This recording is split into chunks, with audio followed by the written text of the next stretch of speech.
C'est la période de la guerre de 30 ans aussi, il y a eu des pestes. Il y avait la peste. D'accord, oui, c'est vrai. Jusqu'en 1740, tout ça, à peu près. Par village, il restait à peu près 2-3 habitants. Hein. Un village comme Mazet, il restait 2 habitants. Ouais. Donc c'était la peste noire à l'époque. Ouais. Et la croix des pestiférés était mis là parce qu'il y avait un endroit spécial ou c'est une croix qui était rapportée dans d'autres lieux? À mon avis, elle a été déplacée, la croix. Là. Ouais. Pour être dans un cellier comme ça. On ne sait pas pourquoi elle a été réimplantée justement à cet endroit. Peut-être qu'elle venait de Lambeau, hein, je ne sais pas. D'accord.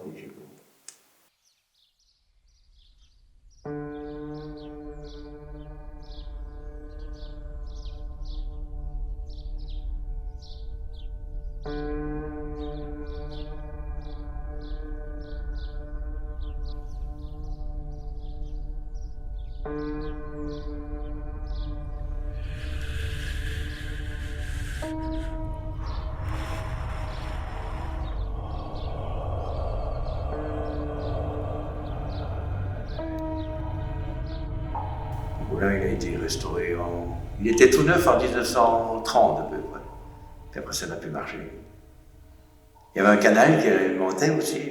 Ouais. Waouh. Après, quand il n'y avait plus assez d'eau, il y avait un moteur à vapeur. Il faisait l'électricité pour toute la rue. Là. Alors ça, c'était en quelle année? Oh, entre 1900... Ça a arrêté en 1940 à peu près. Ah oui, d'accord. Et ils travaillaient donc pour toutes les céréales? Ils allaient chercher les céréales jusqu'à Ville-sur-Yon, plus loin, mais parce que le propriétaire, en remettant un sac de niveau sur le chariot, il a glissé, il est passé sous la roue. Et les choses sont rentrées directement au moulin, mais lui, il est mort sur la route. D'accord. Et après ça... Et le moulin, il y a toujours l'arbre en haut? Ah non, il n'y a plus rien. Il n'y a plus rien? Ça a même été coupé un peu, le moulin là. Il n'y a plus que les maisons. Donc c'est les maisons qui sont rentrées, pas la ferme. D'accord, donc c'est qu'il y a la tour carrée. Non, plus bas. Plus bas? La tour carrée, c'était les logements des meuniers. Donc toutes les femmes venaient se réunir en Lavoir. Et en bas, puis il y en avait une ici, il y avait 3 places. Il y avait 3 places de Lavoir? Oui. Non, c'était une source qui était sur Bouzemont. D'accord. Puis en 1976, on s'en est servi pour faire la concession à Rasséco. D'accord. Puis après, ça n'a pas suffi, on s'est rattaché aux Ablevnettes. En fait, toutes les femmes du village se réunissaient autour du quartier pour aller faire des stages. Elles se chamaillaient, des fois, il y avait la foutu à l'eau. Tac, tac. Ah, là-bas. Et en hiver, il faisait comment quand c'était chaud? Ça coule tout le temps, hein, quand l'eau est courante, ça ne gêne pas. Il y avait des glaçons. T'as connu, toi, des femmes qui venaient faire leur linge? Ah, bah oui. J'en ai connu 3-4. Mais ça n'a jamais été chauffé non plus, c'était au 4 ans. Ah, bah oui, mon arrière-grand-mère est morte en faisant la lessive, elle a chopé une convulsion. Ah, ça fait longtemps. À l'époque, les températures n'étaient pas les mêmes qu'aujourd'hui. Elle est morte à 40 ans.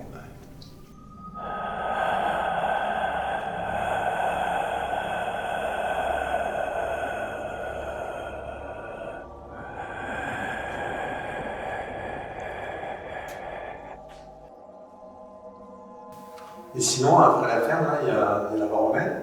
Oui, elle traverse où elle va loin, où on est puis dans les vins, là-bas, je ne sais pas où. Je crois qu'elle fait de Château-Épinal. À Neufchâteau. Ouais. C'est pareil, on ne voit plus trop de pavés, ni rien. Et qu'est-ce qui s'est passé sur la voie romaine avec les gens qui se sont fait assassiner? Hein? Ah bah si, un berger qui revenait de la foire, il s'appelait Martin. C'est marqué sur la croix, non? Il était de Valleroy. Je ne sais plus en quelle année. Puis comme la voie romaine, il y avait des bois de chaque côté, il y avait plein de brigands. Alors il s'est fait attaquer, il s'est fait tuer là. Il était de Valleroy au Saule, c'est pas loin.